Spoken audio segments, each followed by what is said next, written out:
31ને લઈને પોલીસનો action plan તૈયાર, જેમાં હોટેલ, ક્લબ અને ફાર્મ હાઉસીસમાં યોજાતી પાર્ટીઓ પર પોલીસ બાજ નજર રાખશે. શહેરી અને ગ્રામ્ય વિસ્તારની હોટેલ્સ પર ખાસ નજર રહેશે. પાર્ટીમાં દારૂ કે ડ્રગ્સનું સેવન નહીં થઈ શકે તે માટે પોલીસ સતર્ક છે. પોલીસે પોતાના બાતમીદારોને પણ એક્ટિવ કર્યા છે. સિંધુ ભવન છે, એસજી રોડ છે, પકવાન 4 રસ્તા છે સહિતના રસ્તાઓ હવે રાત્રે બંધ રહેશે, જે તે દિવસે બંધ રહેશે. નવા વર્ષની ઉજવણીમાં 2000થી વધુ પોલીસ જવાનો રહેશે તૈનાત. મંજૂરી વિનાની પાર્ટીઓમાં જઈ પોલીસ કાર્યવાહી કરશે. રિંગ રોડ પરના ફાર્મ હાઉસો પર પોલીસની વિશેષ નજર રહેશે. તો એસઓજી અને એફએસએલ દ્વારા સલાઈવા કિટથી ચેકિંગ કરવામાં આવશે.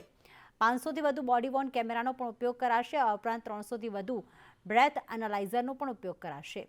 શહેરમાં પ્રવેશતા રસ્તાઓ પર પોલીસ દ્વારા નાકાબંધી થશે. સિંધુ ભવન રોડ પર તાજ હોટલ સુધીનો રસ્તો 31મી ડિસેમ્બરે બંધ રહેશે.